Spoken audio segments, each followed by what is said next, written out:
Do you have any idea in your mind, any prediction of how that ruling is going to go, and how should how should we as conservatives respond to a Supreme Court ruling that would uphold or impose same-sex marriage on the whole country? How do we respond to that? Well, I'm not one to predict what the courts are going to do. However, we just cannot live in a country where one judge or even 5 judges are able to change the law of our land that goes against the laws of most of our states, and we've had for several thousands of years, about the definition of marriage. That's simply not our form of government. We believe in we the people. And so there are various ways that you find some people. We filed some briefs about how the governors can refuse to enforce such a decision, how the new president can tell the attorney general not to enforce it. There are all kinds of ways of dealing with it. It was just like when the presidents have done that in the past.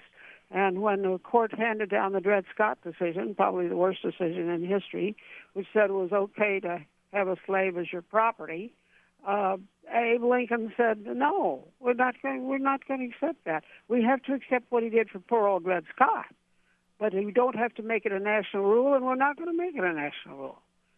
And I wrote a book several years ago called The Supremacists, in which I talked about these judges who think they are, I think they're God or something, because they think they can rewrite the Constitution, which they have designated as a living document, and that they can rewrite according to their own pleasure. And that's not our country. We've got to speak up and say we're not going to put up with it. Well, Phyllis, we got about 90 seconds left. Give us I want to remind you to go on my website, eagleforum.org. Eagleforum.org.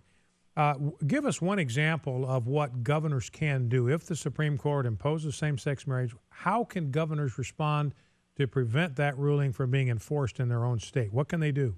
Well, especially if it's got a law against same-sex marriage in that state, the governor can tell the people who issue these